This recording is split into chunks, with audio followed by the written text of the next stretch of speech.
Bon, aujourd'hui, ça va être lourd.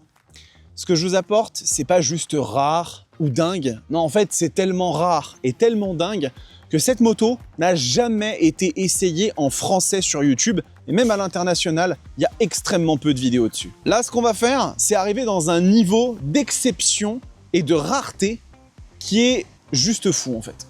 Bref, vous avez dû voir la miniature, à moins d'avoir cliqué au pif sur YouTube. Vous savez déjà de quoi il s'agit. On va y aller. Aujourd'hui, nous avons la chance et l'insigne honneur de pouvoir vous amener l'essai de la Bimota KB4. Alors, si déjà vous connaissez ce nom, Bimota, vous êtes en train de vous dire « mais l'enfoiré, comment il a réussi à récupérer cette moto ?» Eh ben, je vais tout vous expliquer, mais en fait, tout ça, ça n'aurait jamais été possible sans nos amis de chez Kawasaki France. Donc, je vais les remercier énormément. N'hésitez pas à aller faire un petit tour sur le site Kawasaki. Vous trouverez sans aucun doute la machine de vos rêves puisqu'il y a absolument de tout. Il y a du trail, du roadster, il y a de la sportive à toutes les cylindrées, même 400cc et elles font 80 chevaux. Autant vous dire que c'est quand même assez complet. Et l'un des trucs qui est intéressant avec Kawasaki, c'est qu'en fait, ils possèdent à 49,9% Bimota. Et Bimota, si vous ne savez pas ce que c'est, eh bien c'est un constructeur de motos qui travaille depuis des années avec différentes marques pour proposer des sortes d'hybrides utilisant les moteurs de ces marques dans des solutions techniques, des châssis totalement fous et assez innovants, et aussi une espèce de dégoût prononcé du mot plastique. Chez Bimota, le plastique, ça n'a pas sa place, et vous allez le voir quand on va passer cette moto en revue que le plastique, il n'a pas sa place ici, tout simplement. Donc, cette Bimota KB4, en fait, vous connaissez sans aucun doute la Tesi H2. Cette machine, elle est sortie avant et elle a en fait ses propres codes, son propre hommage. Vous voyez que déjà au niveau de la ligne, c'est différent de ce qu'on peut retrouver sur la Tesi. Donc on va commencer par la détailler un peu esthétiquement parlant et ensuite je vais monter dessus pour vous donner quelques ressentis parce que ça en vaut la peine. Bon allez, on va commencer par détailler un peu cette machine au niveau statique. Et vous voyez que déjà là, on ne sait pas trop où s'arrêter au niveau des yeux parce que tout est incroyable sur cette KB4. Il n'y a absolument aucun détail de mauvais goût sur cette machine. Les matériaux utilisés, c'est simple en fait. Vous avez du carbone et du carbone. Même sur les carénages ici, en fait, c'est du carbone peint les amis. Il n'y a aucun plastique ici. Les seuls plastiques que vous allez retrouver, à mon sens, sur cette machine, sont là sur les clignotants, un petit peu bien évidemment sur tout ce qui va être commodo, puisque ça c'est des commodos de chez Kawasaki, et éventuellement aussi ici en dessous sur le radiateur. Et on va en parler bien évidemment de ce radiateur parce qu'il est à l'arrière, ça fait partie des spécificités un petit peu incroyables de cette moto. Et sinon, en termes de look, vous voyez qu'on est sur une inspiration Café Racer, machine de course des années 60-70, avec ce qui pourrait presque passer pour un hommage finalement à des machines comme la Speed Triple 1200 RR qui sont un petit peu dans cette filiation. Mais là, on est clairement sur le cran du dessus en termes de détails, en termes d'attention, de premium, de haut de gamme. C'est une moto sur laquelle il n'y a rien à jeter. On va bien évidemment s'intéresser un petit peu à ça. Regardez-moi ce bras oscillant en aluminium. Tout est en alu sur cette moto, hein. Il n'y a absolument rien qui soit commun, quelconque. Même l'échappement d'origine est recouvert de carbone. Et que dire de cette selle, en dehors du fait que ce soit une véritable tranche de Carpaccio, mais elle est d'un cuir qui est incroyablement qualitatif.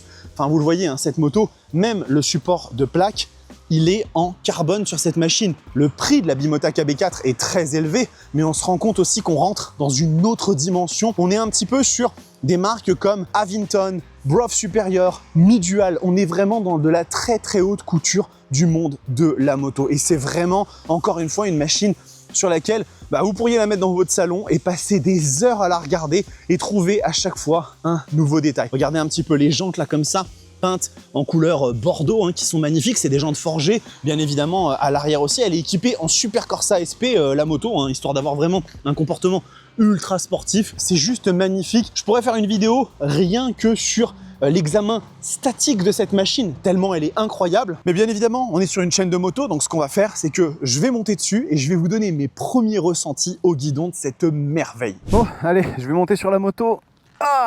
Première sensation, la selle est très dure, mais ça je vous l'avais dit directement dans le statique, c'est une vraie planche de Carpaccio. On va démarrer la petite monstruosité. Vous voyez qu'on a un écran qui est un écran de chez Kawasaki, et ça je vais en parler un petit peu plus tard, parce que si cette machine, je vous dis que c'est un hybride, c'est qu'il y a des raisons. Donc on y va. c'est qui part. Ah, une bonne position de sportive, bien comme il faut, hein. Là je suis bien vers l'avant.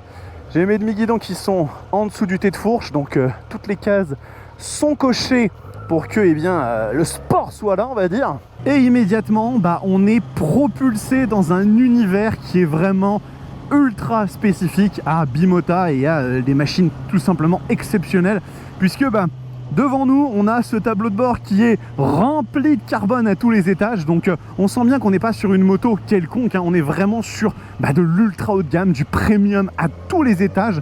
Et on entend quelque chose d'un petit peu sympathique. Je pense que vous pouvez l'entendre vous aussi. Et vous allez voir que ce petit son, on va l'expliquer après, et il y a beaucoup de choses intéressantes à en dire. Donc aujourd'hui, pas de caméra direction la route, hein, directement au niveau du passage de roue, parce que je n'ai pas d'attache sur cette moto. Bimota, ils n'ont pas à penser, on va dire, aux créateurs de contenu. Donc bon, c'est un petit peu dommage, mais on va faire avec. Vous allez voir qu'il y a beaucoup de trucs très cool sur cette machine, qui est véritablement une mine d'anecdotes ultra intéressantes.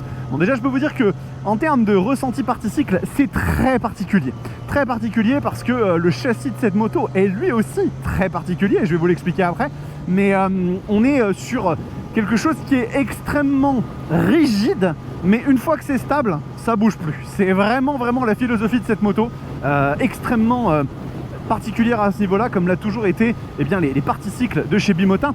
Si on se parle juste en fait d'agrément conduite normale, la moto est très facile à prendre en main, c'est très doux, la boîte de vitesse elle est impeccable, à des années-lumière de ce à quoi des boîtes italiennes un petit peu plus artisanales peuvent nous habituer, hein. On pourrait penser à Ducati d'il y a 15-20 ans. Non, on n'est pas du tout là-dedans, et encore une fois, il y a des raisons pour ça, hein, mais la machine, elle se manie hyper bien, on est à l'aise, il n'y a aucun problème. On a un petit shifter up and down qui passe les vitesses très bien. On a même, figurez-vous, un régulateur de vitesse, les amis. On a un régulateur de vitesse sur une Bimota KB4, machine sportive d'exception. On a le petit régulateur. Donc si jamais on a un peu mal au poignet, parce qu'on a un peu trop remonté l'interfile dans le bouchon du périphérique parisien, vous inquiétez pas, votre Bimota KB4 saura vous ménager avec énormément de plaisir. En fait, cette machine, elle a un petit moteur assez sympa.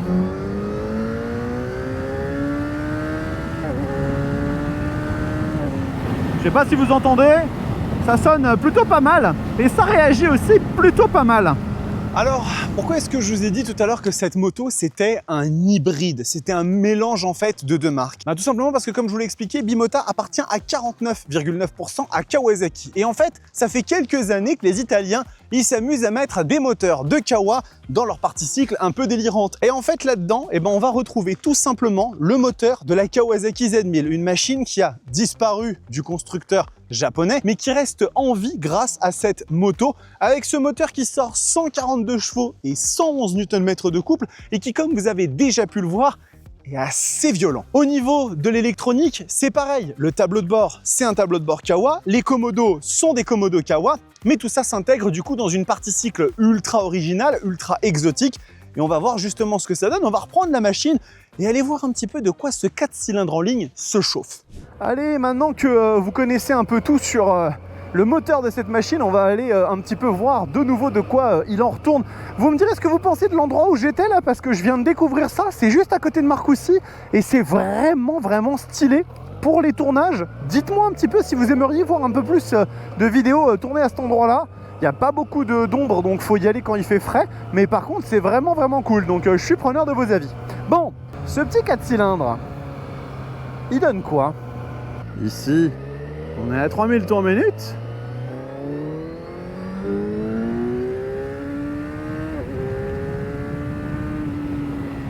Waouh, ça sonne bien! Ça sonne bien! Il est élastique, il va chercher dans les tours. Oh, il est phénoménal ce moteur de la Z1000. Je regrette de ouf que cette moto n'ait pas continué à vivre pour être en compétition avec les GSX-S 1000 et la CB1000 Hornet. Elle aurait tellement pu faire très bonne figure, parce que le moteur, il a la santé, les amis, il a la santé. Et je suis surpris par le couple à bas régime. En même temps, on n'a que 142 chevaux sur 1000 cc, donc ça permet vraiment de Ah, il y a du répondant dans les 4000, 4005. Vraiment, vraiment super plaisant. Ah ouais, il est vraiment doux. À bas régime, en ville et tout, ça passe très très bien. L'injection, elle est douce. C'est aussi l'avantage d'avoir justement une machine qui ne répond pas aux normes motoristiques des Italiens. C'est-à-dire que les Italiens, la machine serait un peu plus violente. Ici, on est un tout petit peu plus mesuré. Par contre, effectivement, ça réagit super bien. Ça réagit super bien. Et puis la sonorité d'origine est assez flatteuse, je trouve. La machine fait vraiment un son qui est plutôt cool. Vous en reprendrez bien un petit morceau, non?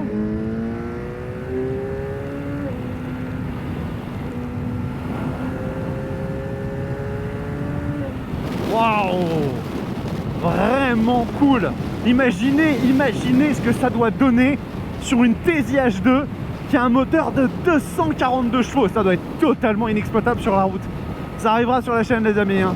Ça arrivera. Ça, je pense que je peux vous le dire sans trop d'inquiétude et de doute. La famille Bimota au complet sera essayée sur cette chaîne. Mais pour le moment, quel régal cette KB4. Vraiment un plaisir, mais instantané, systématique, intense, du caractère vraiment ultra prononcé. Oh là là. Et puis après, c'est ça. On arrive en ville comme ça, et le moteur redevient hyper doux, comme c'est le faire un 4 cylindres en ligne japonais. On est bien. Et ça consomme pas non plus de ouf, hein. C'est un 4 cylindres en ligne standard, dans les normes de ce que les Japonais savent faire. Donc ça va tourner aux alentours de 6-7 litres au 100.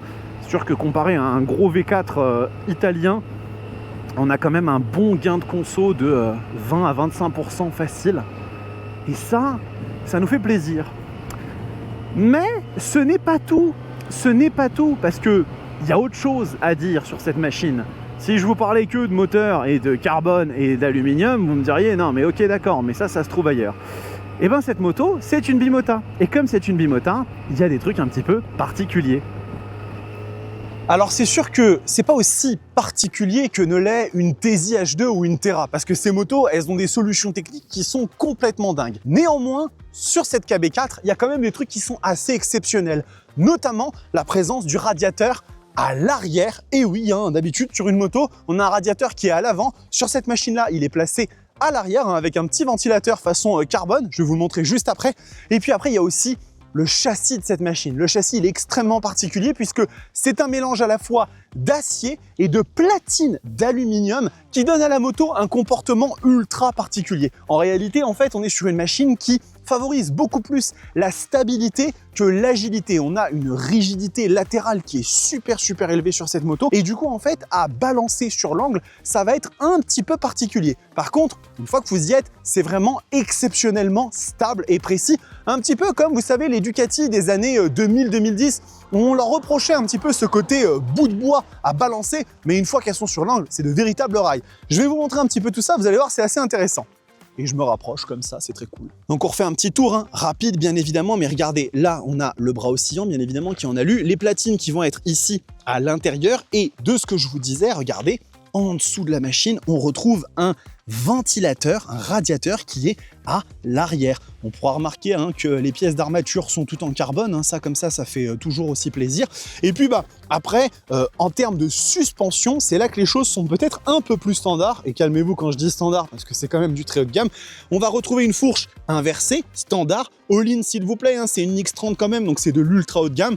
Les étriers de frein, c'est du Brembo, je pense que ça doit être du M50, hein, ça vu l'âge de la machine. Et puis derrière, on a un amortisseur all-in TTX36. Donc on va retrouver des solutions qui sont à la fois assez standards sur la suspension et extrêmement novatrices et propres à Bimota sur le châssis. Du coup, forcément, la question qu'on se pose, c'est qu'est-ce que ça donne tout ça en roulant? Et bien écoutez, ce que je vous propose, c'est qu'on remonte sur la machine et qu'on aille voir comment ce châssis se frotte un petit peu à des courbes. Et est-ce qu'il est si difficile que ça à emmener, ou est-ce que c'est juste une question d'habitude?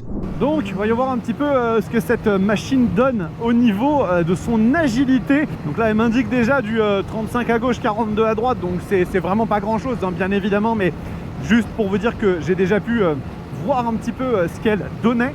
Et en fait, dès qu'on veut effectivement balancer la machine, en fait, ça demande juste un tout petit peu d'engagement Mais en fait, quand vous la roulez depuis maintenant, je sais pas, 4-5 jours, et ben en fait, ça devient presque naturel. Et alors par contre, une fois qu'elle est sur l'angle, c'est surnaturel à quel point elle est stable. C'est un truc de fou comment cette machine, elle est ultra stable. Dès lors que vous êtes sur un angle, quel qu'il soit, elle ne bouge plus. Elle est vraiment ultra précise. C'est un rail. C'est vraiment fou. Par contre, on sent qu'effectivement, cette rigidité latérale, eh bien des platines en alu, eh bien on la ressent. Et la machine, elle est très légère, hein. C'est une moto qui fait 194 kg tout plein fait. C'est quand même assez rare pour être signalé hein, sur des machines comme ça qui sont équipées notamment de 4 cylindres en ligne. Vous savez que le 4 cylindres en ligne, c'est un moteur qui est globalement assez lourd. Et ben 194 kg tout plein fait. Bien évidemment, c'est dû à la profusion de matériaux nobles sur la moto. On va retrouver du carbone, de l'aluminium de partout, donc ça se justifie pleinement. On va se retrouver un petit peu plus loin pour continuer sur les petits tournants. Là, vous allez voir, c'est toujours assez impressionnant comment cette machine se mouvoie. Allez, encore quelques petites courbes, histoire de voir comment cette bimota se comporte. C'est vraiment hyper naturel comme machine et je vous le dis, une fois qu'on est sur l'angle, waouh, la moto elle est impériale, vraiment. Elle se balance avec une facilité qui est confondante.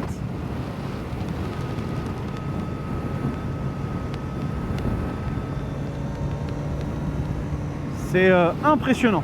On va aller voir un petit peu ce que ça donne sur les tournants de la vallée de Chevreuse. Freinage, bien évidemment, hein, il faut en parler de ce dernier. Ouf. Ah, il est très violent. Très violent. Vraiment, c'est ultra puissant, instantané, tout ce que j'aime. Là, vous êtes vraiment sur typiquement le genre de freinage que je kiffe, avec un mordant immédiat. C'est dosable, on sent que si on va plus loin, ça va encore plus ralentir la moto, mais il suffit juste d'y mettre deux doigts, boum, elle s'enterre. Et on sent du coup que on a vraiment une machine qui est très performante, très puissante entre les mains, mais aussi très sécurisante par rapport au fait que le freinage réponde instantanément. Et moi ça je kiffe, j'adore ça. Allez, les petits tournants, je fais pas non plus le fou avec la moto les amis, hein, parce que vous vous doutez que ça doit valoir un peu cher l'histoire. Je vais vous en parler quand on va conclure la vidéo. Mais regardons un petit peu comment elle se débrouille dès lors qu'il s'agit de faire des petits changements d'angle relativement rapides. En tout cas, elle est vraiment wow. Et puis alors les Super Corsa SP, autant vous dire que ils font un boulot qui est monstrueux. Vraiment, ça se place, mais c'est d'un naturel, mais wow. Ah, elle envoie. Dès lors qu'on a compris cette notion de devoir un peu l'emmener un peu plus, ça passe tout seul. Et alors la machine devient véritablement une lame de rasoir, ultra agile. Ouais, petit RS là qui arrivait. Regardez, je finis à 42-44 sur l'indicateur d'angle. C'est pas du tout une prouesse, mais je suis assez content. Surtout sur une machine comme ça qui vaut son pesant d'or, les amis. Et justement, en parlant de pesant d'or, on va conclure cette vidéo. On va parler un petit peu du prix, la concurrence. Je sais pas si c'est vraiment pertinent, mais on va finir ensemble la vidéo, les amis. Ah oui, un petit point que j'ai oublié de mentionner, comme ça, avant qu'on conclue. La suspension de cette machine est ultra ferme. De base, elle est réglée vraiment très ferme. Toutes les aspérités de la route, vous les sentez. Mais c'est des suspensions Öhlins Nix 30, donc ça se règle. Mais sachez que de base, si un jour dans votre vie, vous conduisez une Bimota KB4 ou vous en achetez une, alors là, vous serez très chanceux. La machine est très rigide au début et c'est voulu. Hein, c'est vraiment l'ADN un petit peu sportif qu'ils ont voulu insuffler à la moto. Mais ça se règle à mon avis sans aucun problème. Bon, je vais finir en t-shirt parce qu'il fait pas froid du tout, les amis. Cette petite Bimota KV4, qu'est-ce qu'on en dit? Bah, vous vous doutez bien, c'est une machine qui est totalement exceptionnelle, véritablement d'une rareté folle. J'ai pas réussi à avoir les chiffres de production, mais si c'est comme la TZ H2 qui a été produite à 250 exemplaires dans le monde, bah, vous vous en doutez, hein, c'est une bécane ultra rare. Je suis ultra reconnaissant d'avoir eu la possibilité de la tester. Encore un énorme merci à Kawasaki France de m'avoir fait confiance parce que ce genre de moto, il les prête pas à n'importe qui. Et du coup, en termes de tarifs, qu'est-ce que ça donne? Bah, 36 000 euros. 36 000 euros pour une machine comme ça. J'ai presque envie de dire que c'est pas si cher payé parce que on est quand même sur un truc qui est juste exceptionnel. Et à côté d'une Tesi H2 qui en vaut 64 000, alors bien évidemment, on n'a pas le même type de solution de suspension, on n'a pas forcément le même genre de moteur qui coûte très cher, le moteur de la H2, un moteur compressé, mais franchement, ça donne quand même le tournis sur une bécane qui vaut 36 000 €, qui est recouverte de carbone, d'aluminium. J'ai utilisé un terme qui est peut-être un petit peu voilà, grossier, mais cette moto, c'est de la pornographie mécanique. Vraiment, il n'y a pas un élément sur cette machine qui ne donne pas envie de rêver, de s'attarder dessus. Et rien que pour ça, je suis très content qu'elle existe. Et comme je vous l'ai dit, normalement, je devrais être en mesure bientôt, dans les prochaines semaines, prochains mois, en tout cas, c'est quasi sûr et certain, les essais de la Tesi H2 et de la Terra. Autant celle-là, bon, il n'y en a aucun sur YouTube en France et très peu dans le monde, donc vraiment, c'est hyper cool. La Tesi, il y en a eu un ou deux, mais encore une fois, c'est super rare. Et la Terra, c'est la même chose, il n'y en a pas. Donc j'ai vraiment hâte de vous les proposer. Je passe rapidement sur le volet concurrence parce que cette moto n'en a pas vraiment au niveau de prix qu'elle coûte. Bien évidemment, il existe des machines dans un côté un peu néo-rétro qui peuvent être intéressantes comme une Speed Triple 1200 RR qui va être super belle avec de très belles finitions et un moteur qui est exceptionnel, hein, plus puissant que celui-ci, mais encore une fois, on n'est pas du tout dans le même niveau d'exotisme. Et puis après, si on veut continuer à aller chercher sur des trucs un petit peu comme ça néo-rétro qui inspirent des machines des années 60, 70, 80, vous avez la Suzuki Katana, vous avez la nouvelle GSX-8 TT qui va arriver, tout ça dans des budgets un petit peu différents, mais ça, cette synthèse-là qui a été faite par Bimota et Kawasaki conjointement, il n'y en a qu'une seule au monde, c'est la KB4 et je suis ravi d'avoir pu vous la proposer. Cette vidéo est terminée les amis, j'espère qu'elle vous a plu. Si ça vous a plu, n'hésitez pas à vous abonner à la chaîne, c'est le meilleur soutien que vous puissiez m'apporter. Activez la cloche de notification pour recevoir toutes les news concernant ce genre de petites machines. Et puis le contenu n'arrête pas, pendant l'été sur la Roadsters TV, je vais encore vous proposer énormément de trucs. En attendant, prenez soin de vous, kiffez vos bécanes. Si vous voyez passer une Bimota KB4, prenez-la en photo parce qu'il n'y en a pas beaucoup. Ciao!